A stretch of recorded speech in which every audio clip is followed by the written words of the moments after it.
9 ao 22. Muita coisa, né?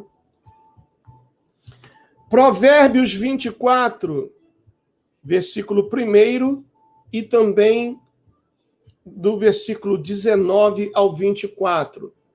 Provérbios 24, versículo 1 e também do versículo 19 ao 24.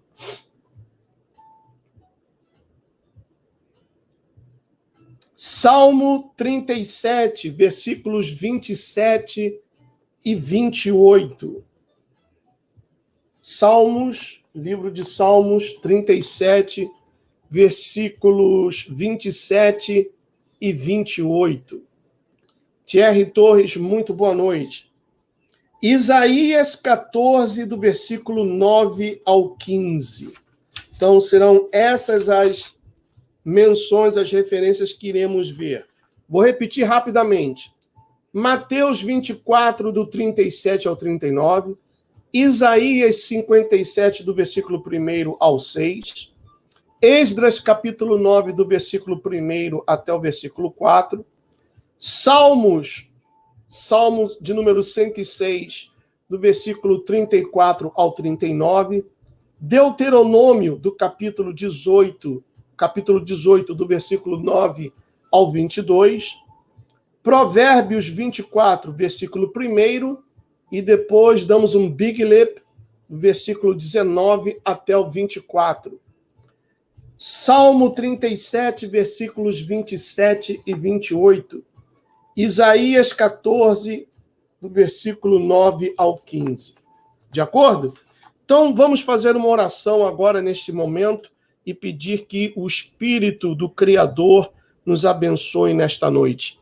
Amado Pai, soberano Rei, em o nome de Yeshua HaMashiach, te adoramos e te agradecemos por este nosso encontro esse que se dará todos os domingos, às 20 horas, horário de Brasília, onde estaremos tratando de temas espirituais para o crescimento da tua igreja, não o templo feito por mãos humanas, mas o templo onde o teu Espírito quer habitar e onde tu tocas a porta do coração para que a abramos e então tu possas entrar e fazer morada dentro de cada um de nós. Abra o nosso entendimento, Pai. Eu sei que famílias inteiras estão agora diante do computador, ou talvez o computador que foi conectado à televisão, ou a televisão que é inteligente, que já tem um aplicativo do YouTube, e muita gente está acompanhando, seja também pelo celular, pelo tablet, onde quer que essa pessoa esteja acompanhando essa transmissão, que o teu Espírito sopre aos ouvidos de cada uma delas tudo aquilo que nós precisamos saber para que não sejamos pegos de surpresa quando o dia chegar. Em o nome de Yeshua HaMashiach, nós te agradecemos hoje e para todo sempre, em o nome de Yeshua. Muito bem, vamos ver então Mateus 24, o versículo 37 até o 39. Mateus 24, do versículo 37 ao 39.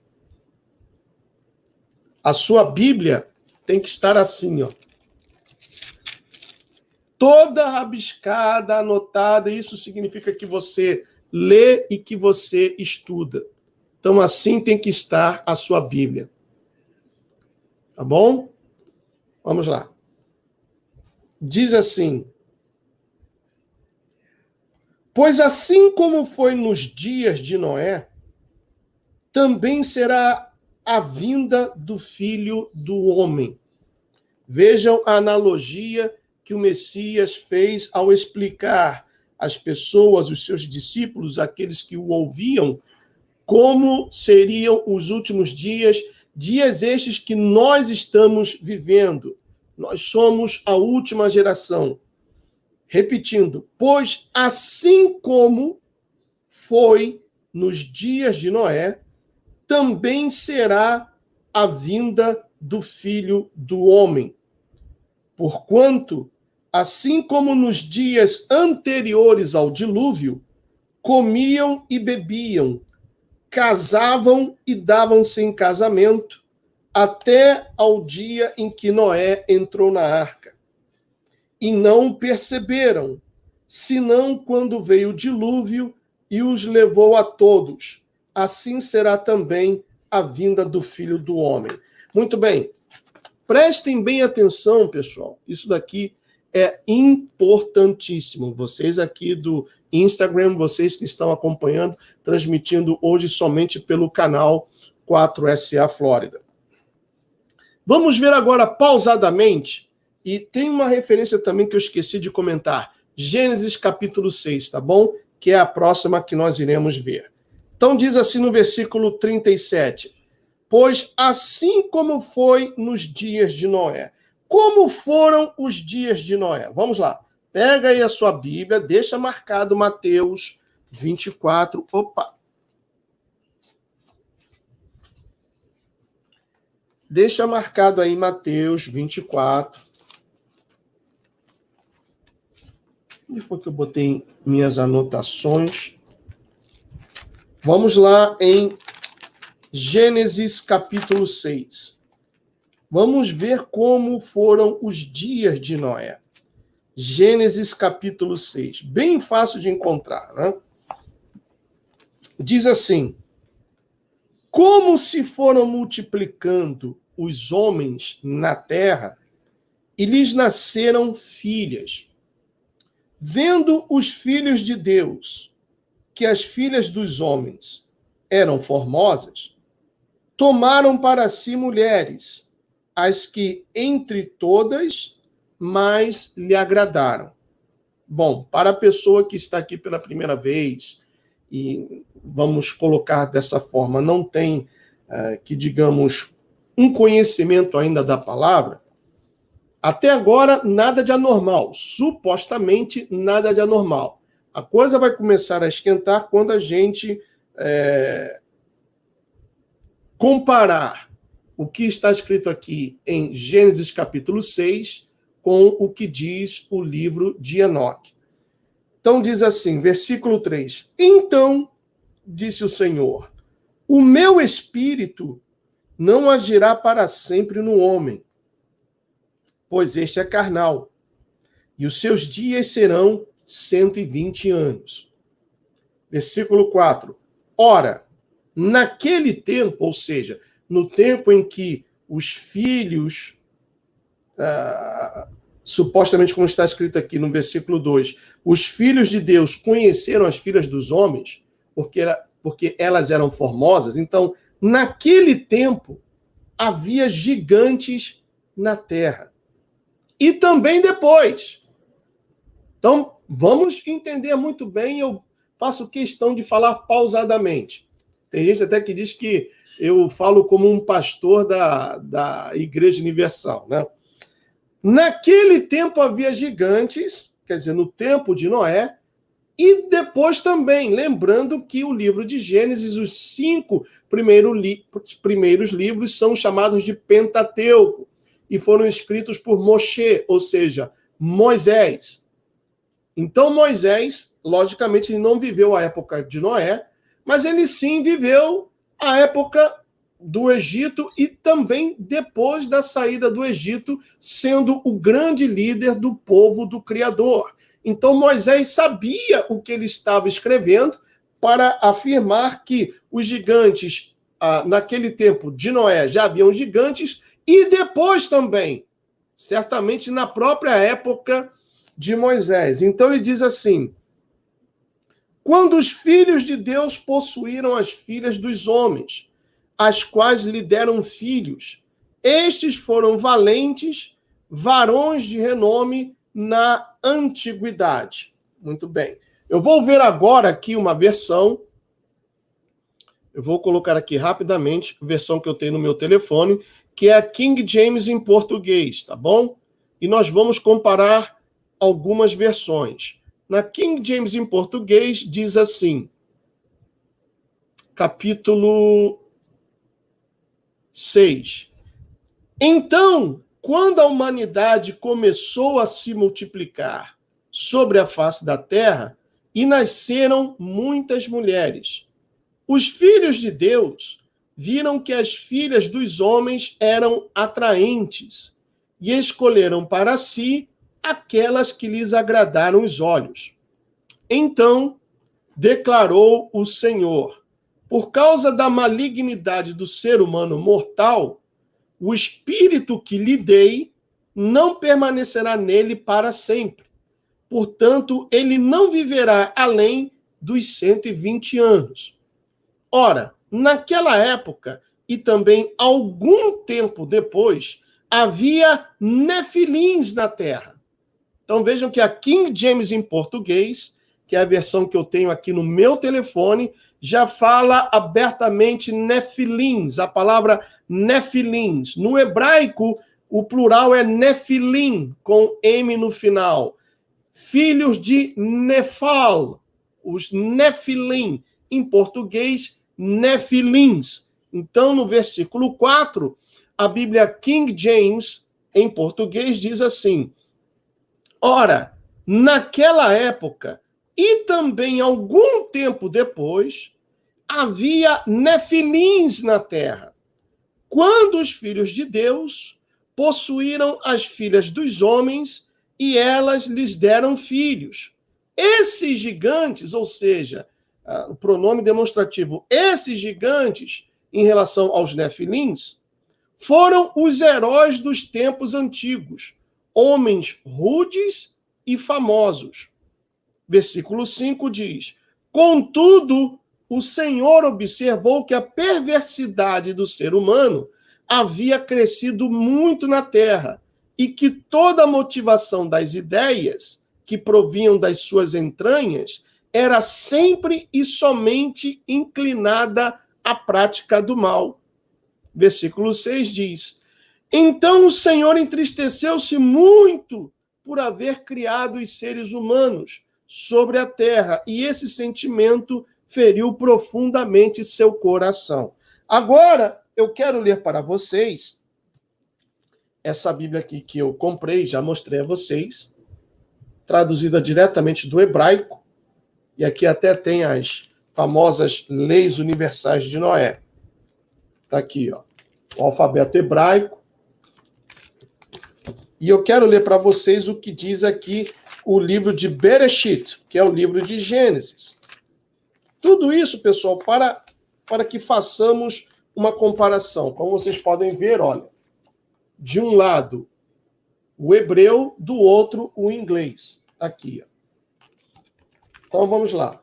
Eu vou direto para o capítulo 6 de Bereshit, que diz assim. Lembrando que, como os hebreus eles leem da direita para a esquerda, então essa Bíblia é assim. O começo dela seria o nosso final do livro, né?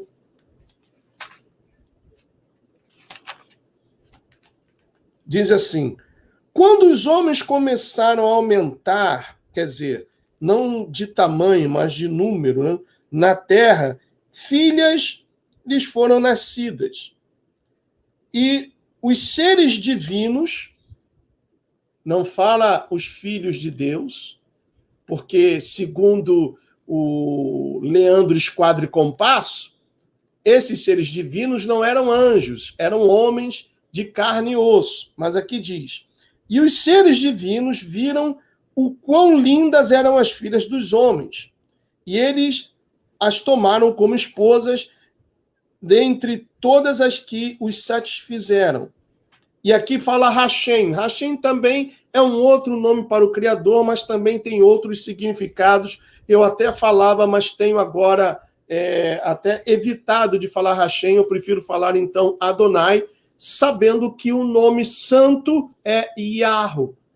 Então, Hashem disse: o meu fôlego, que aqui está escrito my breath, não está escrito my spirit, mas nós entendemos que quando Yahweh formou o homem, soprou nas suas narinas o seu fôlego de vida, que é o seu espírito, e o homem tornou-se alma vivente, correto?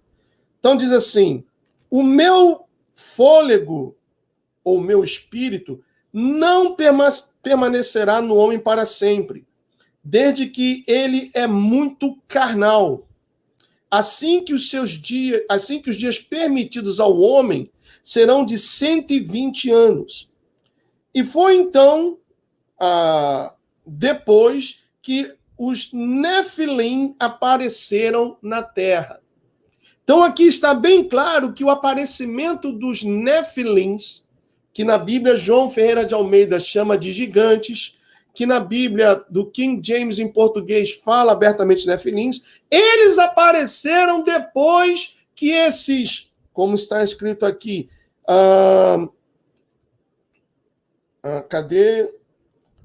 que esses divine beings, ou seja, seres divinos, coabitaram com as mulheres. Muito bem, agora a coisa vai começar a esquentar e se você está aqui pela primeira vez, entenderá perfeitamente o que isso significa. Eu vou compartilhar aqui a minha tela com vocês. Está aqui. Espero que apareça. Deixa eu ver se está aparecendo legal. Vamos lá. Aí está. O livro de Enoque, correto?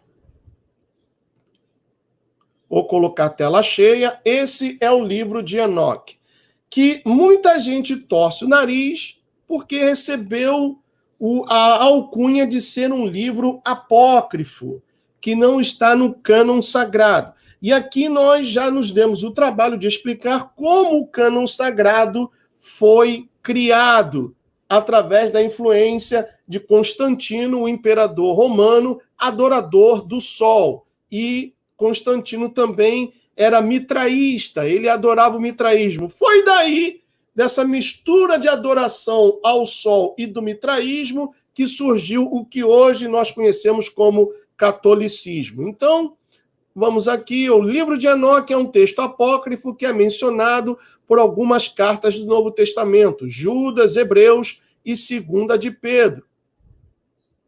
Aí nós vamos direto para o capítulo 6, está aqui. Eu espero que esteja bem claro, bem nítida a imagem, para que todos possam ver.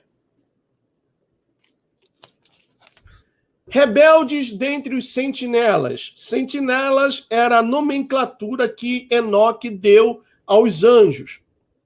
Então diz assim: e aconteceu depois que os filhos dos homens, vejam que o relato inicia-se exatamente igual ao livro de Gênesis capítulo 6. Gênesis capítulo 6 faz a introdução, mas não entra, vamos colocar assim, profundamente no tema. Já o livro de Enoque dá todas as dicas como surgiram esses Nefilins. Então diz assim: e aconteceu depois que os filhos dos homens se multiplicaram naqueles dias. Nasceram-lhe filhas elegantes e belas.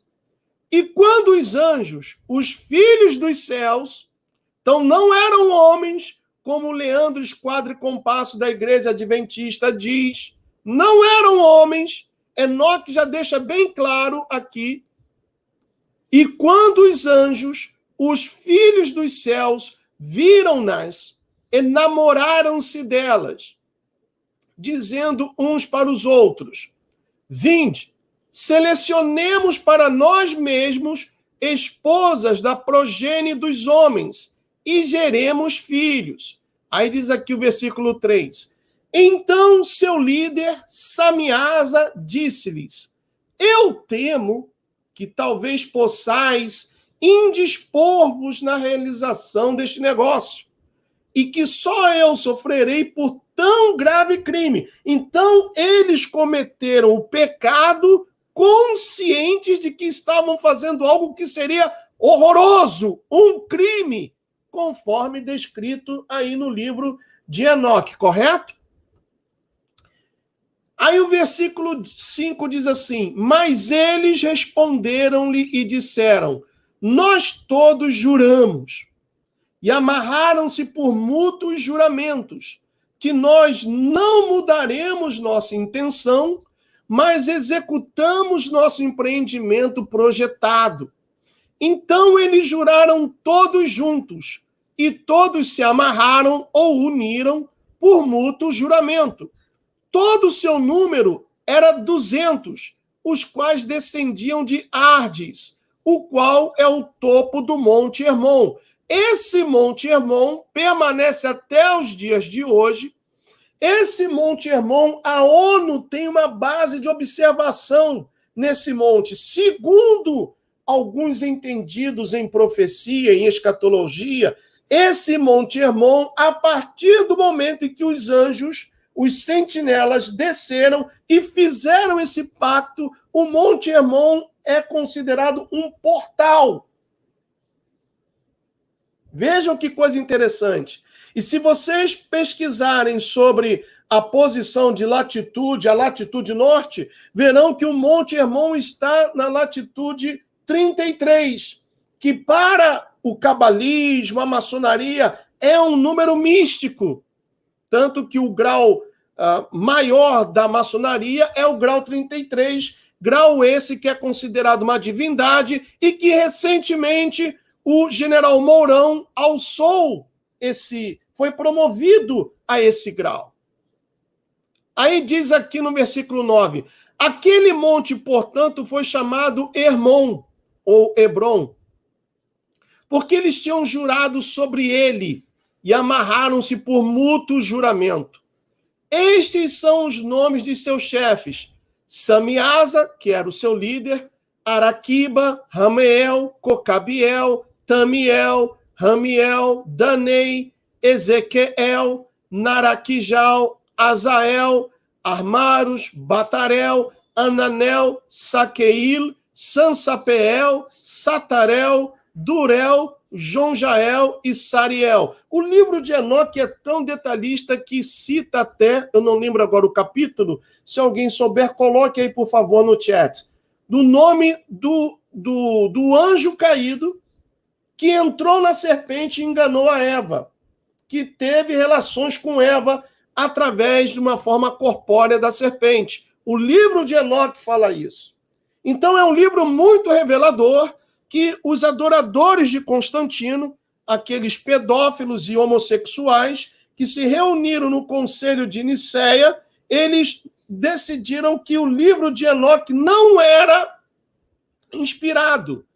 E Martim Lutero também queria tirar o livro de Hebreus, queria tirar o livro do Apocalipse, porque eles sim manipularam a Santa Palavra e queriam impedir que as pessoas tivessem conhecimento desse assunto, ou desses assuntos.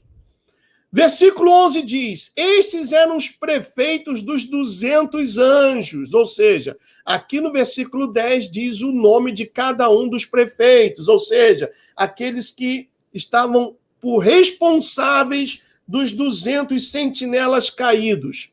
Aí o capítulo 7 diz, então eles tomaram esposas, cada um escolhendo por si mesmo, as quais eles começaram a abordar e com as quais eles coabitaram, ensinando-lhes sortilégios, encantamentos e a divisão de raízes e árvores. Prestem bem atenção, porque em um dado momento dessa transmissão, eu vou definir para vocês, por isso eu falei, se você puder ter uma folha em branco, um caderno e ir anotando, eu vou mostrar a vocês sobre isso aqui, olha, sortilégios, encantamentos, tá bom?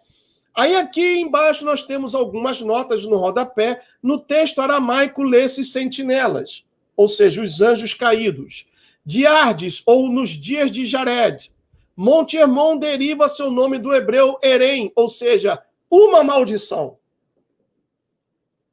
Então, Monte Hermon significa uma maldição.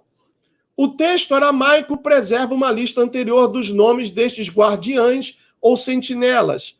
Semihazar, Articop, Ramtel, Cocabel, Ramel, Daniel, Zequiel, Baraquel, Asael, Hermoni, Matarel, Ananel, Stauel, Sanciel, Sariel, Tumiel, Turiel, Yomiel e Ahadiel. Se vocês notaram, A maioria dos nomes termina com EL, El, porque EL significa mensageiro.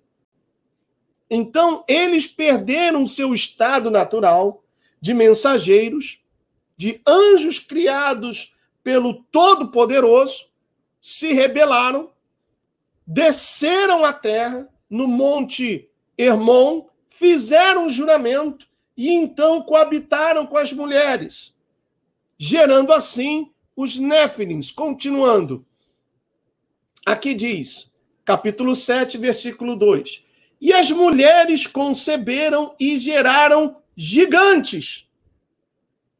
O livro de Gênesis, capítulo 6, não fala sobre isso. Já a Bíblia, King James, traduzida para o português, diz o seguinte: ora, naquela época e também algum tempo depois, havia nefilins na terra, quando os filhos de Deus possuíram as filhas dos homens, e elas lhes deram filhos. Então já fala mais abertamente. A tradução do original hebraico também fala que os seres divinos, divine beings, ou seja, seres divinos, não eram homens, foram anjos que geraram os nefilins. E, continuando, diz assim, cuja estatura era de 30 cúbitos. Aí vamos aqui, vocês estão vendo o número 2 aqui em cima da palavra cúbitos, diz aqui ao pé da letra, vamos procurar aqui, cúbitos, o mesmo que côvados.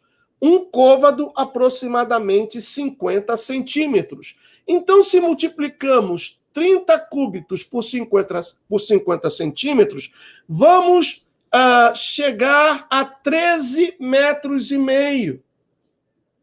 13 metros e meio, dependendo, porque também a medida do cúbito, do côvado, variava. Então, entre 13 metros e meio a 15 metros. E eles tinham 6 dedos nas mãos e nos pés, tinham uma fome, eram tudo, né? Vegetarianos, carnívoros, canibais, vampiros. Tudo isso nós vamos ver aqui rapidamente. Então diz assim, repetindo, capítulo 7 do livro de Enoque, versículo 2.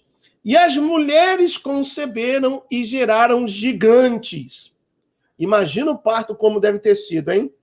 Já imaginou, senhoras? As mães que já gemem, gritam, arranham, dão um soco para ter um filho. Imagina dar à luz a um gigante. Logicamente que não nasceram medindo 13 metros e meio, mas foi algo realmente terrível. Cuja estatura era de 30 cúbitos. Estes, ou seja, os gigantes, devoravam tudo o que o labor dos homens produzia, e tornou-se impossível alimentá-los. Então eles voltaram-se contra os homens a fim de devorá-los. Olha aí a situação. Os homens plantavam, porque era agricultura de subsistência, eles plantavam para poderem viver, cuidavam, aravam a terra. Esses gigantes, que mediam 13 metros e meio, de 13 metros e meio a 15 metros, logicamente, viviam famintos, comiam tudo que os homens plantavam e, não satisfeitos por não encontrar comida suficiente, eles se voltaram contra os homens a fim de devorá-los, ou seja, praticaram aquilo que nós conhecemos como canibalismo. Aí o versículo 5 diz, e começaram a ferir pássaros, ou seja, passaram também de uma carne a outra carne, de carne humana a carne de animais. E começaram a ferir pássaros, animais, répteis e peixes, para comer sua carne, um depois do outro. Quer dizer, eles não faziam distinção, eles queriam comer. E o que mais? E para beber seu sangue. Ou seja, também eram vampiros. Logicamente que não havia o conhecimento na época para tal coisa, mas isso daí hoje faz parte dos rituais pagãos. O beber sangue, o comer carne humana, o sacrificar animais. Então vejam de onde vêm essas práticas que são praticadas hoje na Umbanda, Quimbanda, Candomblé, ocultismo, lucifismo, satanismo, justamente nessa época. Então veja, vou repetir aqui. Versículo 2. E as mulheres conceberam e geraram gigantes, cuja estatura era de 30 cúbitos. Estes devoraram tudo o que o labor dos homens produzia, e tornou-se impossível alimentá-los. Então eles voltaram-se contra os homens, a fim de devorá-los, e começaram a ferir pássaros, animais, répteis e peixes, para comer sua carne, um depois do outro, e para beber seu sangue. Então a terra reprovou os injustos. Aí aqui vem no capítulo 8. As sentinelas rebeldes corrompem o gênero humano. Além disso, Azaziel, que eu até já, sempre que eu toco nesse ponto e no nome desse capeta aí, eu falo daquele filme que o Denzel Washington interpretou um policial, e que essa entidade chamada Azazel em inglês, Azaziel em português, passava de uma pessoa para outra através de um simples toque de mão, um esbarrão na rua, na calçada, e a pessoa então ficava endemoniada. Qual era o nome desse filme? Alguém lembra aí, por favor? O nome desse filme? Possuídos, né? Algo assim, o nome do filme. Possuídos, o nome do filme. Muito obrigado, Marlene Martins. Então aqui está. Além disso, Azaziel ensinou os homens a fazerem espadas, facas, escudos, armaduras ou peitorais, ou seja, instrumentos de guerra, a fabricação de espelhos e a manufatura de braceletes e ornamentos, o uso de pinturas, o embelezamento das sobrancelhas, o uso de todo tipo selecionado de pedras valiosas e toda sorte de corantes para que o mundo fosse o quê? Alterado. E aí começou a corrupção. Porque foi despertado no ser humano o sentimento de vaidade, de cobiça, de desejo. As mulheres passaram a usar muito mais da sensualidade, tal como hoje também. Tudo começou daí, pessoal. Versículo 2. A impiedade foi aumentada, a fornicação multiplicada. A fornicação é sexo antes do casamento. É aquele pessoal que gosta de molhar o biscoito antes de colocar uma aliança no dedo. Então, a impiedade foi aumentada, a fornicação multiplicada, e eles transgrediram e corromperam todos os seus caminhos. Isso foi o que Azaziel ensinou. Instrumentos de guerra, a sensualidade, a vaidade, fornicação, molhar o biscoito antes de se casar, e por aí vai. Isso continua nos dias de hoje? Continua. Continua nos dias de hoje.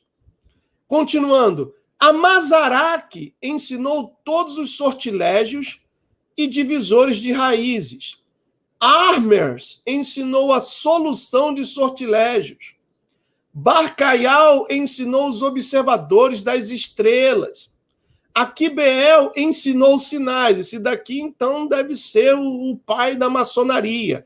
Ensinou sinais. Tamiel ensinou astronomia. E Assaradel ensinou o movimento da lua. O clamor da raça humana chega aos céus. E os homens, sendo destruídos, clamaram. E suas vozes romperam os céus. Então Miguel e Gabriel, Rafael, Suriel e Uriel, lembrando que é aquele que acende o sol. Isso eu já mostrei para vocês quando eu falei sobre a Terra plana. Uriel é um dos anjos, ou o anjo responsável por acender o sol. Então, Miguel e Gabriel, Rafael, Suriel e Uriel olharam abaixo desde os céus e viram a quantidade de sangue que era derramada na terra e toda a iniquidade que era praticada sobre ela. E disseram um ao outro: esta é a voz de seus clamores. A terra desprovida de seus filhos tem clamado, mesmo até os portões do céu. E agora a ti, ó Santo dos céus, as almas dos homens queixam-se, dizendo: obtém justiça para conosco com o Altíssimo. Então eles disseram ao seu senhor o rei: tu és Senhor dos senhores, Deus dos deuses, Rei dos reis. O trono de tua glória é para sempre, e para sempre seja teu nome santificado e glorificado. Tu fizeste todas as coisas, tu possuis poder sobre todas as coisas, e todas as coisas estão abertas e manifestas diante de ti. Tu vês todas as coisas e nada pode esconder-se de ti. Versículo 9 diz: tu viste o que Azaziel tem feito, como ele tem ensinado toda espécie de iniquidade sobre a terra, e tem aberto ao mundo todas as coisas secretas que são feitas nos céus. Samiasa também tem ensinado sortilégios, para quem tu deste autoridade sobre aqueles que estão agregados contigo. Eles têm ido junto às filhas dos homens, têm se deitado com elas, têm se contaminado e têm descoberto crimes a elas. As mulheres igualmente têm gerado gigantes. Assim toda a terra tem se enchido de sangue e iniquidade. E agora, vês que as almas daqueles que estão mortos clamam e queixam-se até o portão do céu. Seus gemidos sobem, nem podem eles escapar da injustiça que é cometida na terra. Tu conheces todas as coisas antes de elas existirem.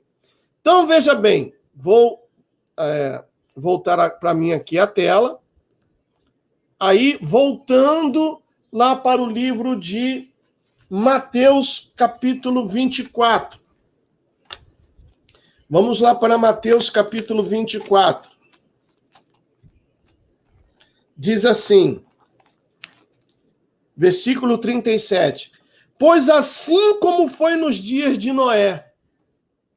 Então, foi dado aí para vocês uma nuance, uma pincelada, como foram os dias de Noé. Aí eu pergunto para vocês, os dias de Noé, ou tudo o que aconteceu nos dias de Noé, está acontecendo nos dias de hoje ou estamos vivendo dias diferentes? Gustavo, está acontecendo tudo exatamente igual. A única diferença é que não temos gigantes de 13 metros e meio, de 15 metros. Bom, não temos ainda, ou por agora, mas isso já está a caminho. Então, vejam que, tal como nos dias de Noé, a história está se repetindo nos dias de hoje. Aí diz mais assim, pois assim como foi nos dias de Noé, também será a vinda do Filho do Homem. Aí o versículo 38 diz uma coisa muito importante. Está escrito assim, porquanto, assim como nos dias anteriores ao dilúvio, comiam e bebiam, casavam e davam-se em casamento, até o dia em que Noé entrou na arca. Muito bem. O que vocês entendem por esse comiam e bebiam? Vamos lá, vamos fazer um exercício aqui. Vamos colocar a nossa massa cinzenta para funcionar. Nós vimos que os nefilins dominaram tudo. Não havia comida suficiente para eles. Eles passaram, então, a devorar os próprios homens. Depois, as aves, os répteis, os animais, os peixes. Depois também passaram a beber o sangue dos homens, dos seres humanos. Então, quando o Messias disse assim, que também nos dias de Noé, eles comiam e bebiam. Que tipo de comida eles comiam? Que tipo de bebida eles bebiam? Coloque aí no chat, por favor. A Marina Ana Rausos disse, comiam e bebiam, viviam sem preocupações.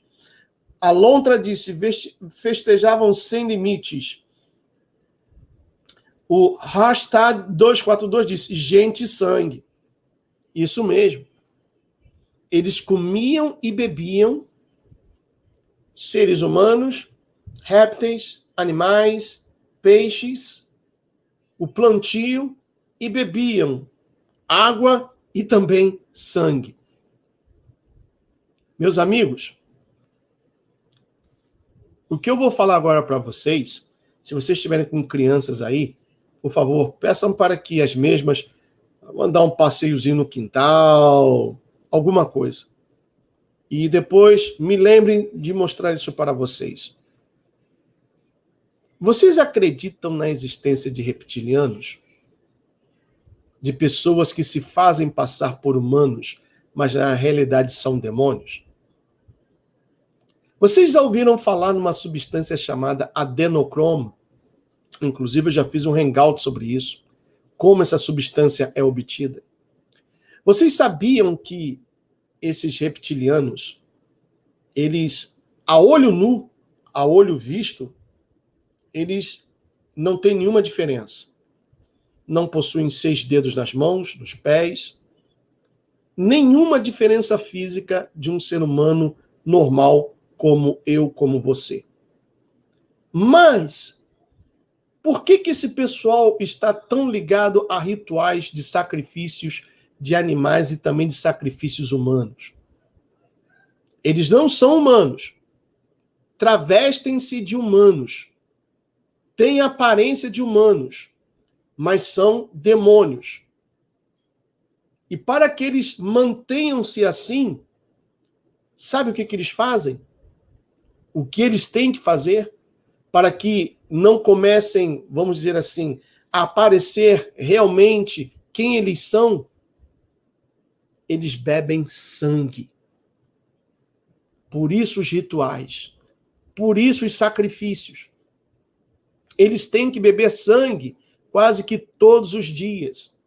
E principalmente em dias, segundo o calendário luciferiano, datas, dias que são especialíssimos para eles, onde fortes rituais são realizados.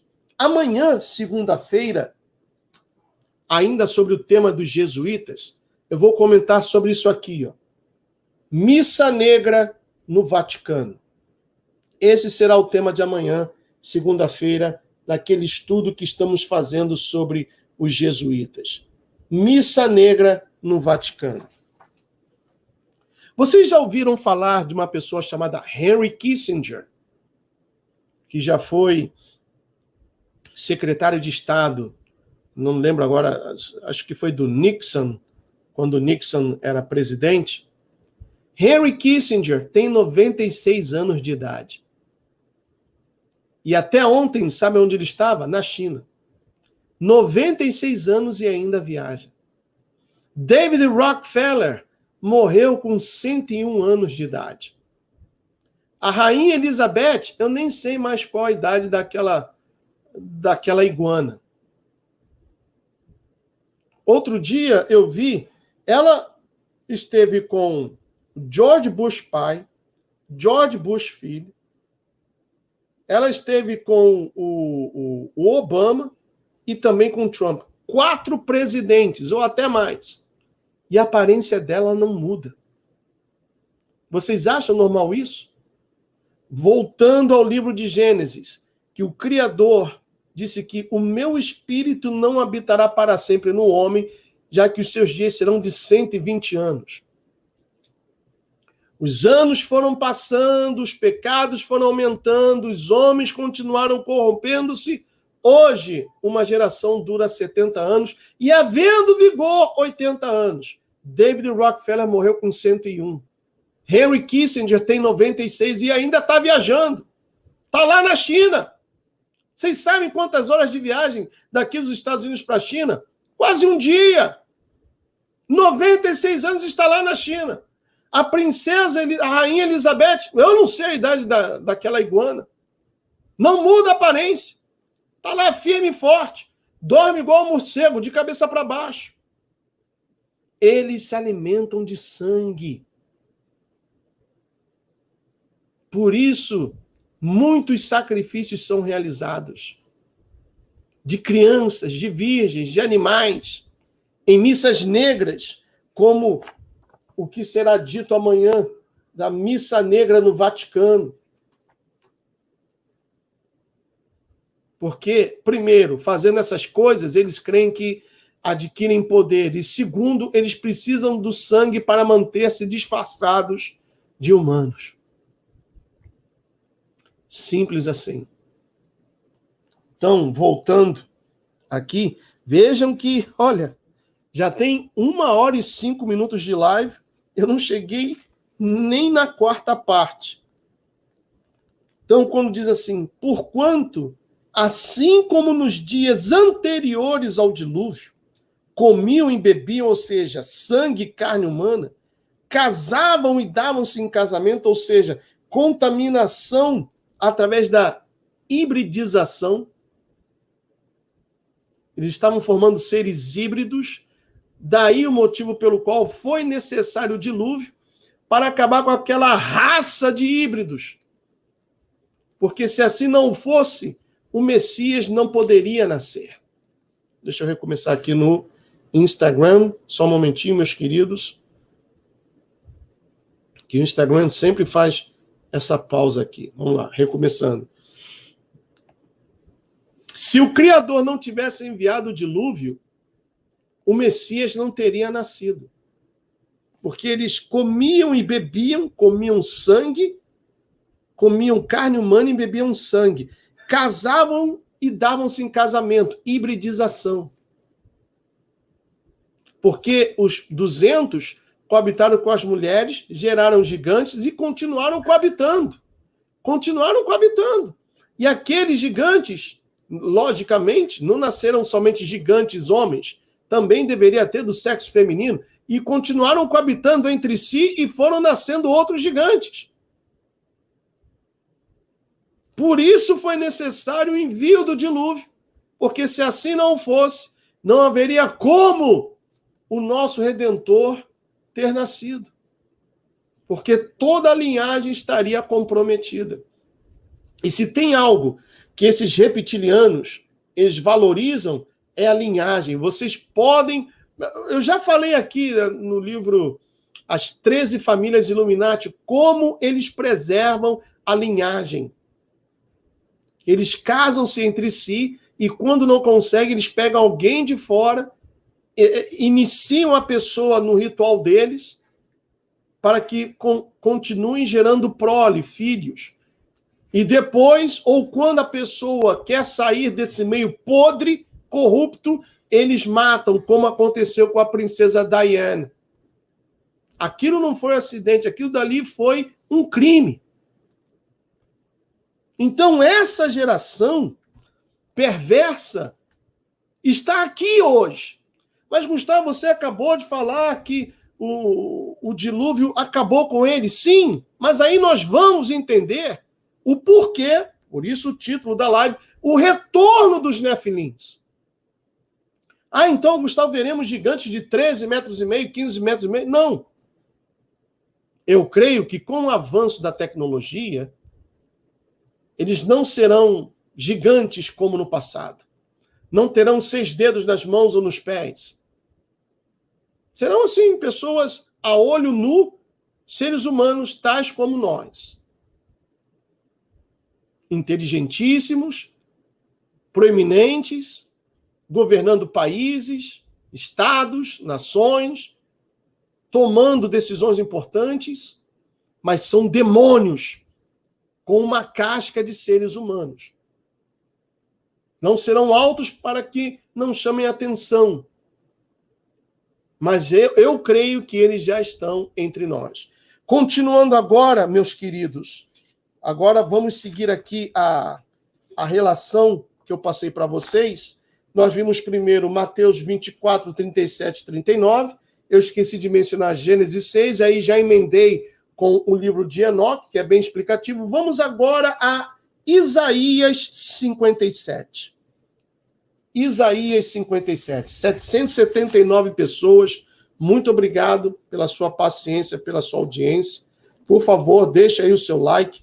Pode baixar esse material, compartilhe na sua página do Facebook, nos seus grupos de WhatsApp, porque isso aqui é importantíssimo. Eu sei que vai ter gente que vai rir, vai debochar, vai falar um monte de coisas. O tempo é o Senhor da razão, não é mesmo? Vamos lá. Isaías 57, do versículo 1 até o versículo 6. Diz assim: perece o justo e não há quem se impressione com isso. E os homens piedosos são arrebatados sem que alguém considere nesse fato. Pois o justo é levado antes que venha o mal. Olha aí. Vou repetir. Perece o justo. Quem é o justo? O justo é aquele que vive pela fé. Qual é a definição de fé? Hebreus 11 diz: fé é a certeza de coisas que se esperam, a convicção de fatos que não se veem. Traduzindo em miúdos, eu não preciso ver para crer, mas eu tenho que crer primeiro e depois eu poderei ver. Então, esse é o justo. É aquele que vive pela fé. Não é aquele que depende de um mito fabricado pela junta militar maçônica. Não é aquele que depende de um partido. Não é aquele que depende ou segue fielmente, cegamente, um filósofo, um youtuber. Não, é aquele que vive pela fé. E a fé é dom do Criador. A fé é um dom do Criador. Então, perece o justo, e não há quem se impressione com isso. E os homens piedosos são arrebatados, sem que alguém considere nesse fato. Pois o justo, ou seja, aquele que vive pela fé, é levado antes que venha o mal. Eu sou pré-tribulacionista, eu creio que a verdadeira igreja, que somos nós, não ficaremos aqui para vermos a grande tribulação, já que a grande tribulação, ou seja, o segundo período do pacto de 7 anos, marcará os juízos do Altíssimo que irá dizimar a terra.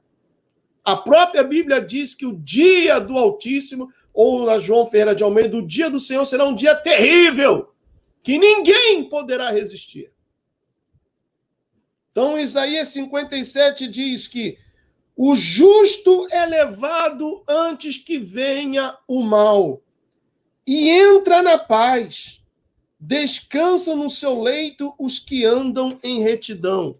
Continuando ainda, diz assim: mas chegai-vos para aqui, vós, os filhos da agoureira. Aqui fala agoureira, eu vou ler outras versões que mostram outra coisa diferente. Os filhos da agoureira, descendência da adúltera e da prostituta. De quem chasqueais?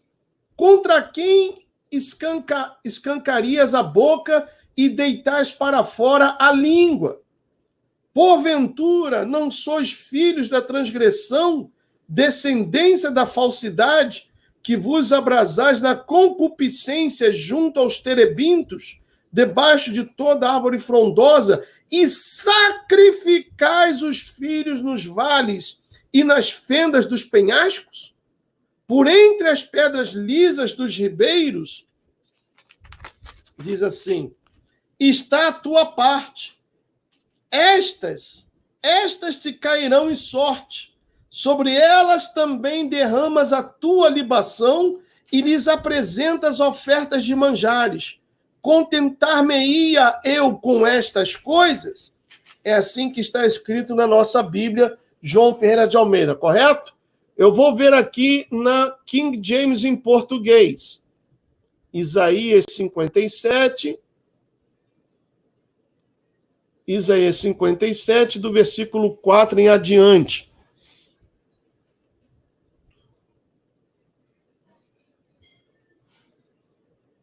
Diz assim, e essa daqui ainda fala, ora, o justo perece e ninguém reflete sobre isso em seu íntimo.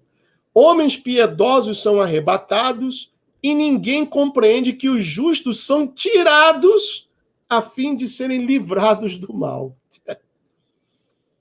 Aí diz assim no versículo 4, de quem zombais? Para quem fazeis cara de indiferença? Para quem mostrais a língua? Prestem bem atenção nessa afirmação aqui, nessa pergunta. Para quem mostrais a língua? Porventura, não sois apenas uma ninhada de rebeldes, uma prole de mentirosos? Assim está escrito na Bíblia King James em português. Agora vamos aqui a essa Bíblia que eu tenho. Deixa eu procurar aqui, Isaías 57. Juízes. Só um momentinho, pessoal, porque a estrutura, como os livros foram postos na Bíblia hebraica, é diferente da Bíblia João Ferreira de Almeida. Aqui, Isaías. Vamos lá para o capítulo 57. Preste atenção nessa frase que diz assim. Vou ler aqui na João Ferreira de Almeida. Versículo 4. De quem chasqueais? Contra quem escancarias a boca e deitais para fora a língua? Deitar para fora a língua. Será que é fazer aquela careta, né? Não sei o quê. Será que é isso? Vamos ver aqui. Coisa muito interessante. Isso daí eu já peguei do Steve Denun, que ele fez um vídeo, ele é judeu, e ele mostra que a tradução não foi bem feita. Deixa eu colocar aqui, Isaías 57. 45, 48, 52, 53, 57. Diz assim nessa Bíblia aqui de Israel, versículo 4. E com quem vocês agem tão familiarmente? E para quem vocês abrem a sua boca e põem para fora a sua língua? Porque vocês são filhos da iniquidade, geração da feitiçaria. Já fala diferente. Bom, no vídeo do Steve Benum, eu não sei ler o hebraico, ele tem uma Bíblia semelhante a essa que eu tenho. Ele diz que aqui, no hebraico, está aqui, ó, Isaías, no hebraico 57, ele diz que colocar a língua para fora é como se o verbo, a raiz do verbo no hebraico, significa que a língua fica enrolada. Que eles enrolavam a língua e a colocavam para fora. Caramba, Gustavo, agora eu fiquei com medo. É isso mesmo que vocês estão pensando.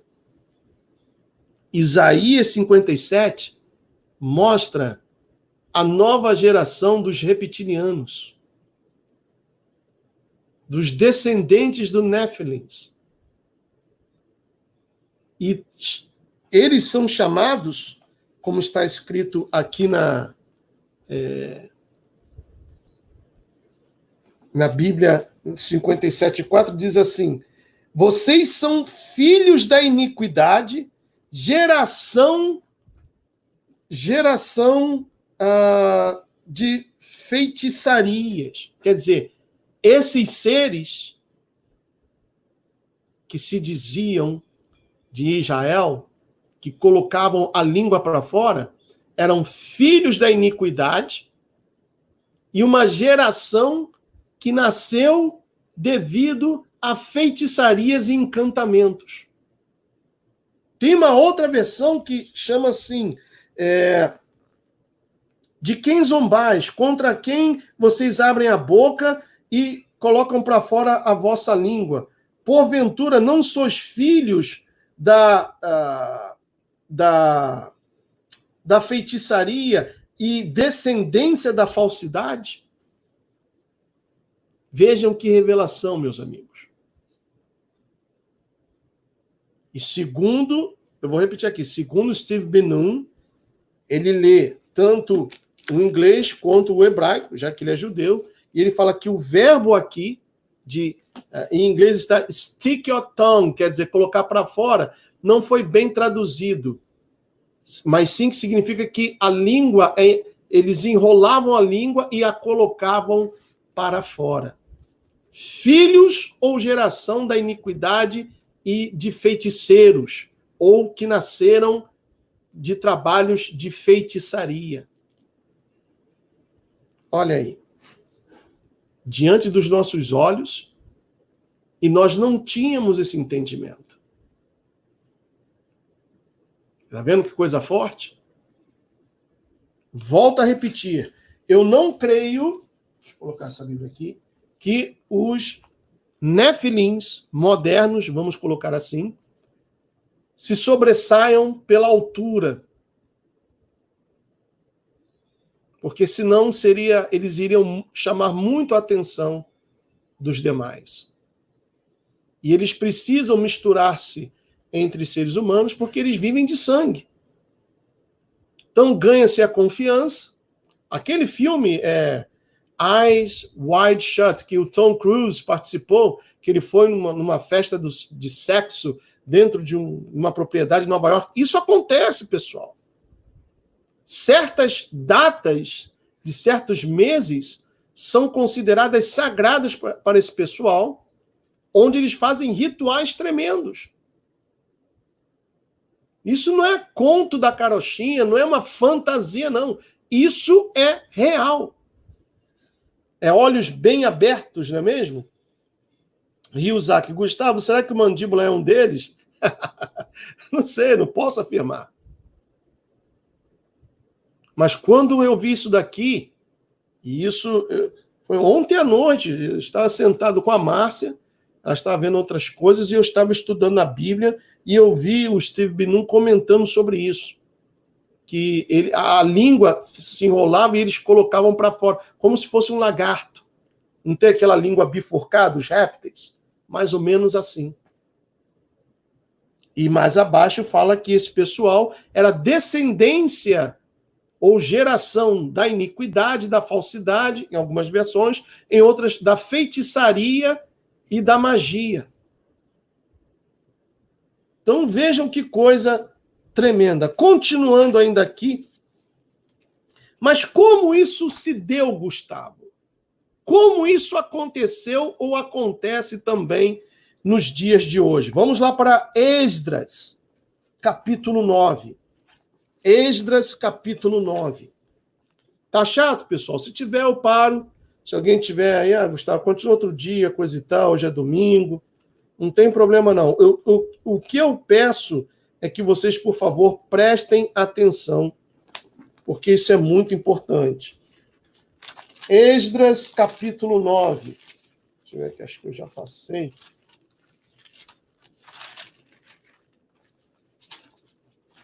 Esdras, capítulo 9. Nós vamos entender como o povo de Israel se corrompeu e eles contaminaram a semente que era santa. Cadê aqui? Cadê o livro de Esdras? Olha, eu estou ficando cego, pessoal. Esdras, está aqui. Esdras, capítulo 9. Diz assim, ó, deixa eu colocar aqui. Olha que coisa interessante que o povo de Israel fez numa clara desobediência a um mandamento do Altíssimo. Esdras, capítulo 9. Diz assim, olha. Acabadas, pois, estas coisas, vieram ter comigo os príncipes, dizendo: O povo de Israel e os sacerdotes, vejam que até os sacerdotes entraram nessa, e os levitas, ou seja, aqueles que eram responsáveis pela ministração, o louvor, etc., o trabalho no templo, não se separaram dos povos de outras terras, com as suas abominações, isto é, dos cananeus, dos heteus, dos ferezeus, dos jebuseus, dos amonitas, dos moabitas, dos egípcios e dos amorreus.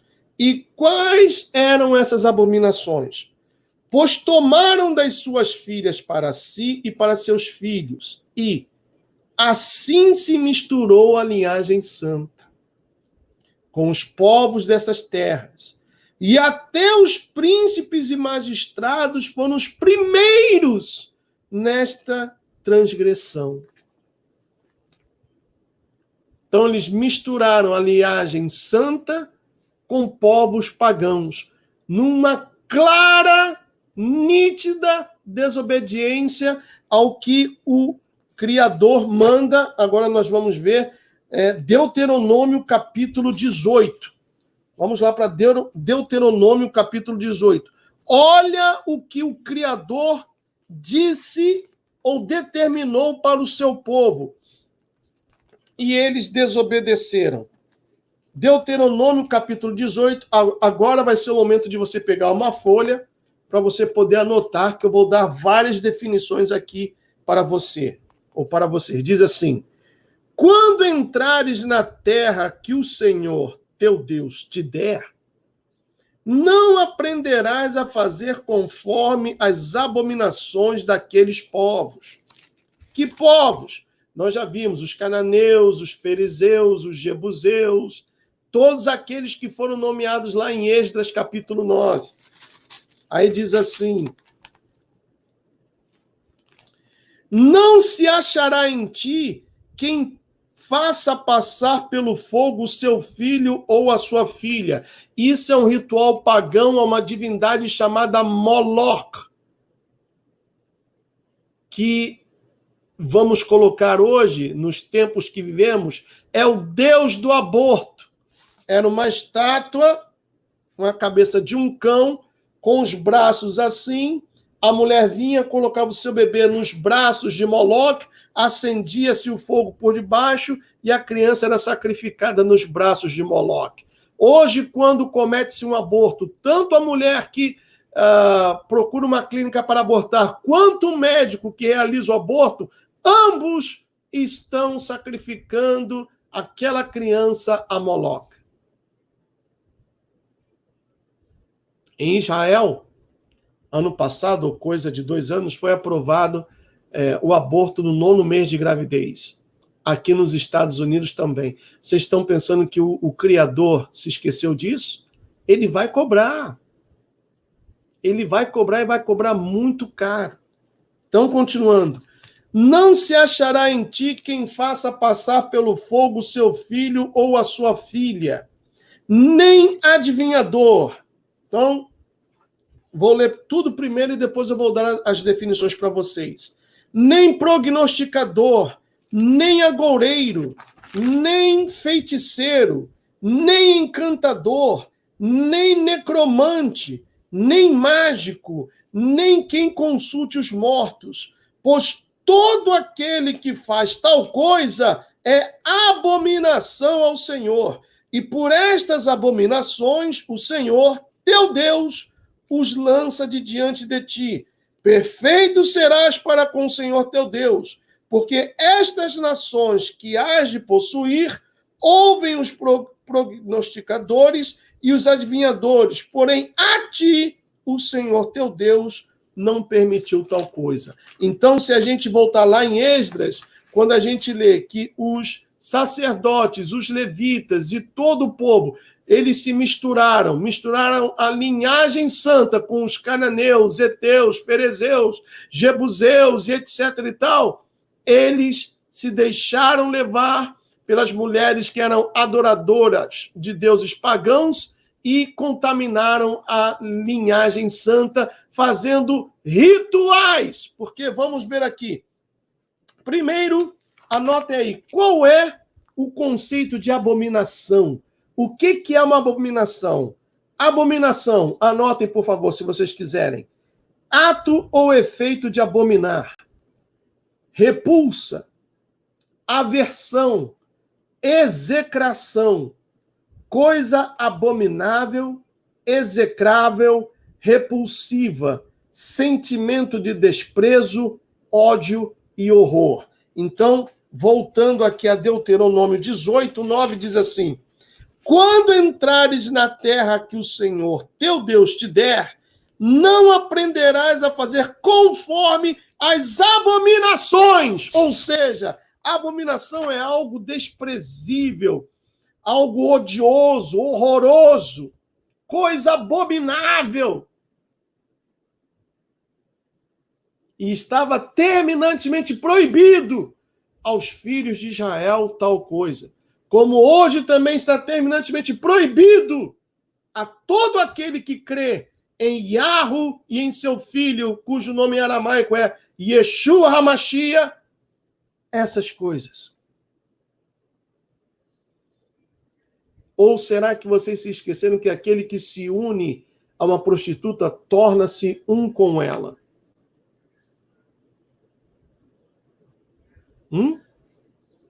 Então, abominação, ato ou efeito de abominar, repulsa, aversão, execração, coisa abominável, execrável, repulsiva, sentimento de desprezo, ódio e horror. Aí fala aqui: não se achará entre ti quem faça passar pelo fogo seu filho ou a sua filha, que é um ritual a Moloque, nem adivinhador, que ou aquele que adivinha. Isso é fácil, né? Nem prognosticador, que utiliza o prognóstico, que consiste em um diagnóstico incerto, algo que pode ocorrer ou não. Por exemplo, um exemplo simples, dar um palpite.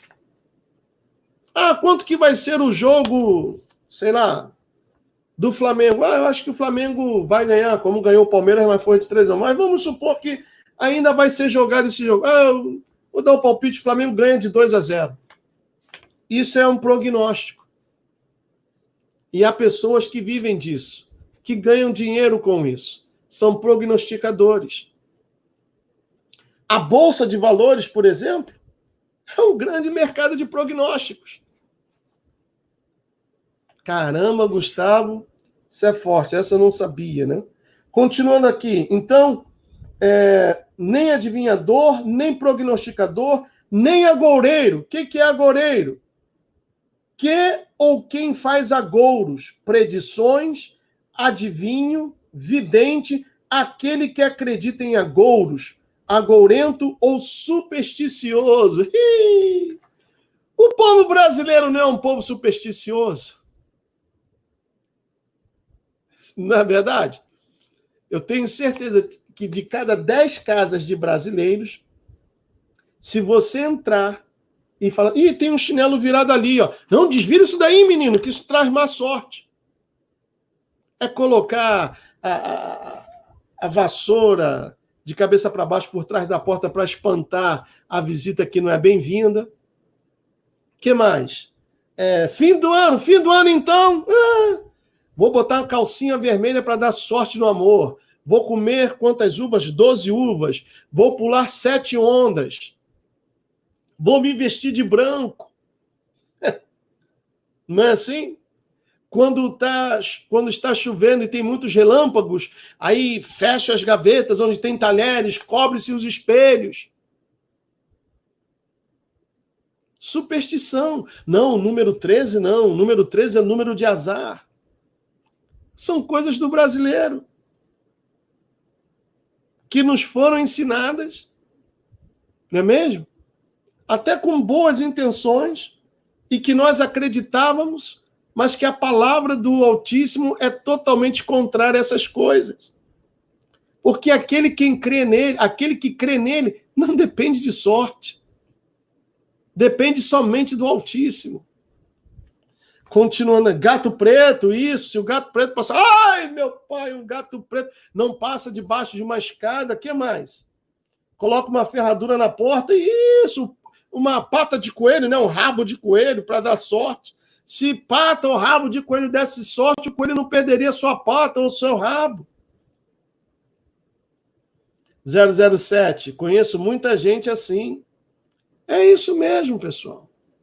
Isso aqui é agouro ou agoureiro. Então, continuando aqui, vamos lá. Nem feiticeiro. Deixa eu botar minha Bíblia aqui. Feiticeiro. Deixa eu ver aqui o que eu encontrei de feiticeiro.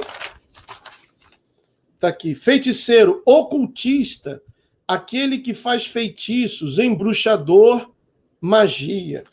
Ora, eu sou do Rio de Janeiro e na época de moleque, de adolescente, o que mais tinha, eu acho que ainda tem hoje, né, em todo o Brasil, aquele pessoal, aqueles centros espíritas, traga o seu marido em 3 dias. Faça a amarração do amor, a pessoa com quem você ama, mas não gosta de você, eu faço ela gostar de você. E aí, olha, tinha um monte de coisa. Traz um fio de cabelo dele, traz uma peça de roupa dele, traz uma cueca dele. E tinha aquele famoso coar o café na calcinha da mulher e dar pro cara ficar gostando da mulher. O que mais era o quê? Olha, tinha tanta coisa, mas tanta coisa, tanta feitiçaria, que as pessoas acreditavam nessas coisas. E ia lá, pai Jair, traz, poxa, eu gosto do fulano, mas o fulano passa por mim, nem olha para mim, coisa e tal. Eu me ponho bonita para fulano, eu faço de tudo para chamar a atenção dele, mas ele nem presta atenção. Não, traz aqui um fio de cabelo do fulano, que o fulano vai passar a gostar de você. Traz uma cueca dele, traz uma peça de roupa, traz uma foto dele. O povo brasileiro crê nessas coisas. Não, olha, cua aqui um café, ele gosta de café, né? Pega uma calcinha tua, uma calcinha preta, aquela de biquíni defunto, enterrada em 7 palmos de carne, faz um cafezinho especial para ele, cua aqui o pó do café na tua calcinha e dá para ele beber. Cabral, Gustavo, isto continua acontecendo. É isso mesmo. Isso continua acontecendo, infelizmente. A Georgia Correia, mas é. Alguém aí lembra? Eu lembro. Moleque, 13, 14, 15 anos, eu lembro que tinha lugares que tinha aquelas meninas, né? Ah, não, quero fulano só para mim. E fazia um cafezinho coado na calcinha e dava para o fulano. Tá rindo, né, Jorge? Mas pessoal. Hoje a gente ri, mas isso acontece. Fora coisas piores. Trabalhos para matar a pessoa. Pega a foto da pessoa, enterra no cemitério sexta-feira, meia-noite, coloca dentro da boca de um rato, pega o rato, coloca dentro da boca de um gato, pega o gato, coloca dentro da boca de um boi, enterra tudo no cemitério para matar a pessoa, para deixar a pessoa louca, bonequinho de voodoo e vai espetando a pessoa. Tudo isso acontecia e eu creio que também acontece nos dias de hoje. Então vejam com quem o povo de Israel foi se misturar. E através desses feitiços, dessas definições, por isso que eu estou falando aqui para vocês anotarem, porque daí começaram também a surgir os reptilianos. Os Néfilins, que já haviam desaparecido, surgiram através desses rituais, porque tudo isso, leitura de mãos, leitura de cartas, toma o café na xícara, depois vira a xícara assim e começa a adivinhar a vida da pessoa, tudo isso são rituais. E psíquico disso, psíquico daquilo, e que adivinha não sei o quê, e telepatia, isso são rituais pagãos. E um dos rituais que a elite mais pratica e mais gosta são rituais sexuais, onde verdadeiros bacanais são realizados. Mas coar café na cueca com Freda também, vale tudo.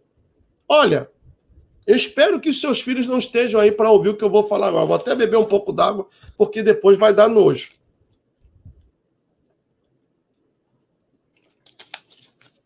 Não deixe os seus filhos ouvirem isso, não. Lá no centro espírita, lá para dentro de Nova Iguaçu, que eu ia com a minha mãe, eu vi uma vez o tranca-rua manifestado no corpo da pessoa. Foi o tranca-rua ou foi a pombagira? Foi um desses capetas aí, ou o tranca-rua ou pombagira. E aí vai aquele pessoal público, né, para ver coisa e tal. E aí tem o momento da consulta. Aí fica lá aquela pá de demônio manifestado, o tranca-rua tem aquela gargalhada diabólica, né? E as mãos assim, e coloca as mãos para trás e dá aquela gargalhada de deboche. E aí, eu lembro muito bem que uma jovem, até bonita, perguntou assim: ah, seu tranca-rua, ainda chama de seu tranca-rua. Eu gosto de um fulano, mas o fulano é casado. Mas eu gosto dele, eu sinto que ele é o meu homem, que ele é o homem da minha vida, etc e tal. Sabe o que o tranca-rua disse para a pessoa? Pessoal, olha, eu estou falando isso porque eu vi, eu testifiquei, testemunhei, testemunha ocular. E isso, se vocês perguntarem a alguém que era praticante da Umbanda, Quimbanda, Candomblé, se já ouviram coisas semelhantes, tenho certeza que sim. Então o tranca-rua falou assim, olha, pega aquele pano que você coloca quando está naqueles dias, faz escoar o sangue, mistura no café e dá para ele beber. Café com sangue de Chico, com sangue de menstruação. Eu vi o tranca-rua falar para fazer isso.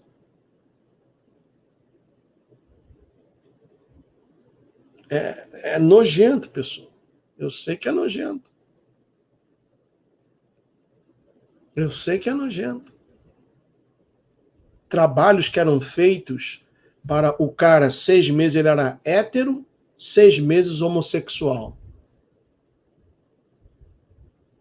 Isso é feito, pessoal. Israel misturou-se com essa classe de gente. Israel fez tudo aquilo que o Criador lhes disse abertamente que não fizesse. Não aprendais a fazer o que essas nações que eu estou expulsando de diante de vós fazem. Porque o que eles fazem é abominação, quer dizer, algo desprezível, execrável, algo horrível. Então tá aqui, ó, feiticeiro, ocultista, aquele que faz feitiços. Olha, Mizifia, é assim mesmo, Mizifia, tá aqui, ó. Joga esse pó aqui lá na casa da fulana que tem inveja de você. Tranca-rua, meu marido bebe, toma esse pó aqui, põe na comida. Quantas vezes eu vi a minha mãe, minha falecida mãe, colocar um pozinho lá a mãe da Márcia também fazia isso. Não fazia, Márcia? Márcia? Acho que ela tá tomando banho. Quantas vezes eu vi a minha falecida mãe botar um pozinho na comida do meu pai para ele parar de beber? E não piorava. E não passava, ficava pior. Quanto mais pozinho ela colocava, mais pozinho ele bebia, mais ele bebia. E além de beber, ficava doente. Pessoal, a coisa é terrível. Agora, imagina na Bahia. Isso no Rio de Janeiro que eu estou comentando. Agora, imagina na Bahia. Então, ocultista, aquele que faz feitiços, embruxador, magia. Quantos de vocês estiveram ontem na live do Alex? 810 pessoas, muito obrigado. Quantos de vocês estiveram ontem na live do Alex, que o Plaucio também participou, a Gigi também entrou, mas não pôde ficar? Hein? Lembram que eu li a aula do curso de filosofia do Olavo, onde ele diz que gato cura dor de cabeça? Aquilo é magia. Aquilo é pura magia. Vocês lembram que eu li a aula do Olavo, que ele disse que gato cura dor de cabeça? Que quando passar um feixe de luz, você tem que olhar bem no fundo dos olhos do gato, e aí o feixe de luz vai fazer com que a sua dor de cabeça seja curada, e o gato vai dormir 15 horas seguidas. Isso é magia, pessoal. Mas é passado para aqueles descerebrados olaviados e olaviadas, como filosofia. Aula do curso de filosofia dele. Continuando ainda. Tá chato, pessoal? Ou podemos seguir? Vamos lá, eu perdi aqui Deuteronômio 18. Deixa eu voltar aqui. Deuteronômio 18. Então vamos lá, repetindo. Não se achará entre ti quem faça passar pelo fogo o seu filho ou a sua filha, nem adivinhador, nem prognosticador, nem agoureiro, nem feiticeiro. Onde foi que nós paramos? No feiticeiro, né? Aí que diz, nem encantador. Encantador, o que faz encantamentos, poções mágicas. Como já foi dado os exemplos aqui, coar o café na calcinha, dar um pozinho para parar de beber, não sei mais o quê. Isso é encantamento. Nem necromante. Necromante é quem consulta os mortos. Aí eu fiz uma pequena pesquisa aqui, diz assim, essa palavra necromante ela é formada por necros, que significa mortos, e mancia, que significa adivinhação. Então, mortos, adivinhação, ou adivinhação consultando os mortos. O espiritismo faz muito isso.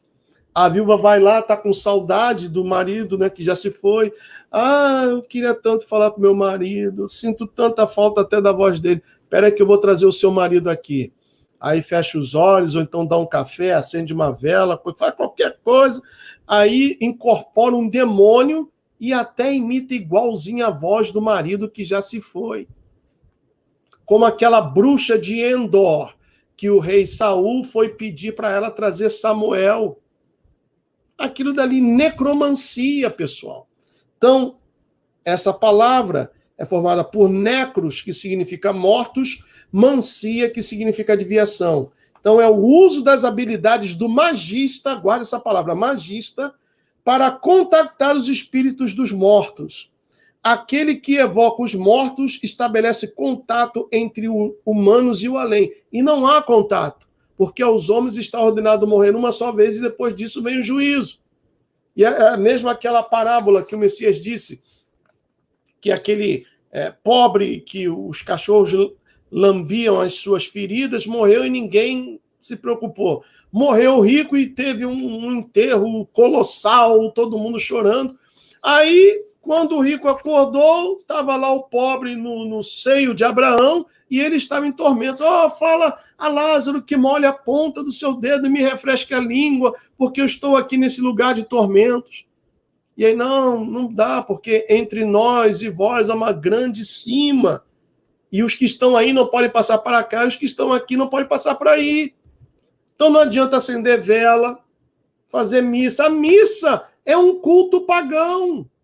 A missa católica é um culto pagão, é puro mitraísmo, é a mistura de judaísmo com paganismo, é um mitraísmo. É cultuar uma pessoa que já morreu, como no México. No México tem o Dia dos Mortos. No Brasil também, né? Dia de Todos os Santos, Dias dos Mortos, etc. e tal. Mas no México é o Dia da Santa Morte. A Santa Morte é considerada lá um deus. Então, veja bem, necromante, ou necromancia, uso das habilidades do magista para combater os espíritos mortos, dos mortos, para contactar, não combater, perdão. Necromancia, uso das habilidades do magista para contactar os espíritos dos mortos. Aquele que evoca os mortos estabelece contato entre humanos e o além. Então eu botei aqui, magista, de onde vem a palavra magia, ou então magista é aquele que pratica magia. A magia antigamente era chamada de grande ciência sagrada, pelos magos. É uma ciência oculta que estuda os segredos da natureza e sua relação com o homem, criando assim um conjunto de teorias e práticas que visam ao desenvolvimento integral das faculdades internas, espirituais e ocultas. Aí, lembram daqueles 3 reis magos que viram a estrela e a estrela os guiou até onde estava o Messias que havia nascido? Muito bem. Eu procurei aqui o significado da palavra mago. Mago vem do babilônico magi, que significa algo como observador dos astros ou conhecimento das estrelas. Sendo que aqueles magos eram reis. Eles não eram praticantes da magia, mas eles eram astrônomos. Existe uma diferença entre astronomia e astrologia. E eu fiz isso também aqui para vocês. Esse pequeno estudo aqui que eu passo agora, se vocês quiserem anotar. Astronomia estuda os planetas, estrelas, satélites, cometas, sistema solar, constelações e nebulosas. Isso é astronomia. É algo decente. Agora, astrologia, que tem o famoso guru, o astrólogo, pseudociência, crença pseudocientífica, sistema de crenças, trabalha com horóscopo, mapas astrais e relaciona-se com um aspecto místico. Então, astrologia é do diabo. A astrologia é do diabo, é enganação.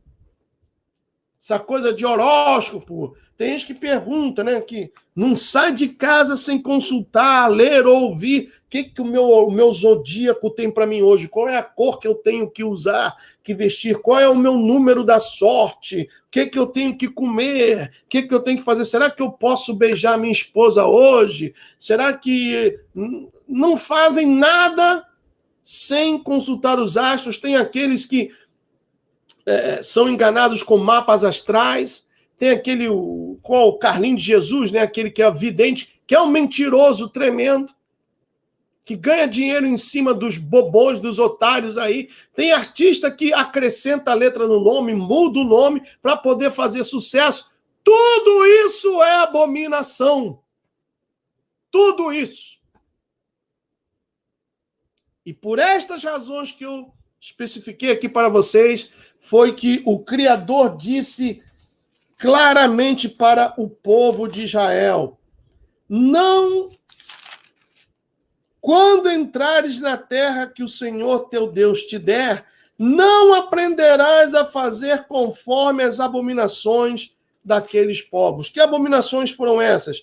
Essas que eu li aqui para vocês e defini aqui uma por uma para vocês. Porque são rituais.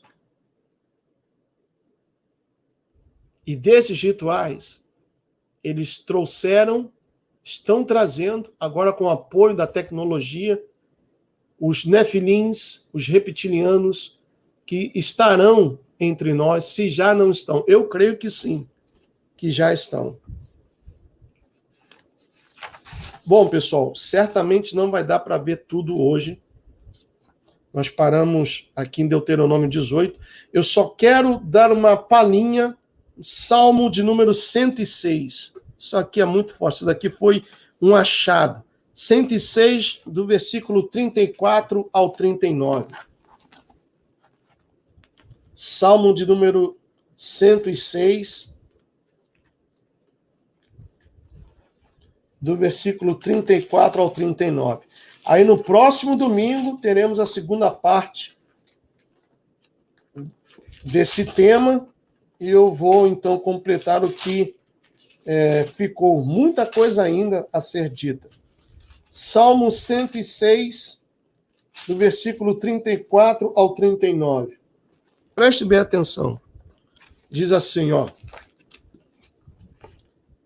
não exterminaram os povos como o Senhor lhes ordenara.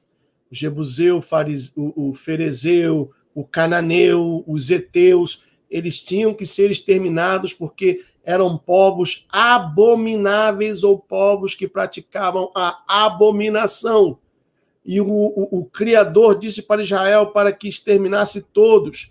Eles, além de não terem exterminado, eles ainda aprenderam as práticas abomináveis desses povos. Então diz assim: não exterminaram os povos como o Senhor lhes ordenara.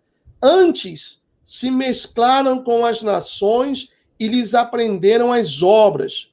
Deram culto a seus ídolos, os quais se lhes converteram em laço. Aí vem, pois imolaram seus filhos e suas filhas a quem? O que está escrito aí? Aos demônios. Olha o que Israel fez. Olha o ritual pagão aqui de sacrifício de vida humana. O povo que havia sido escolhido pelo Criador, que o tirou da escravidão, que dividiu as águas do mar, que os alimentou com maná do céu, que durante o dia caminhava com eles em forma de nuvem, durante a noite em forma de uma coluna de fogo, que deu vitória sobre o povo de Jericó. Olha o que eles fizeram. Está aqui, olha. Pois imolaram seus filhos e suas filhas aos demônios e derramaram sangue inocente, o sangue de seus filhos e filhas que sacrificaram aos ídolos de Canaã. E a terra foi contaminada com o quê? Com sangue, porque sangue é primordial para que esses reptilianos se mantenham assim disfarçados de humanos.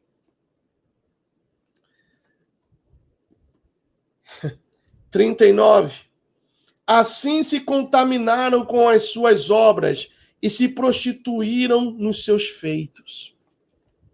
Sobre isso nós vamos falar no domingo que vem. Somente aos domingos teremos esse tipo de hangout com esses temas polêmicos, mas mostrando dentro da palavra do Altíssimo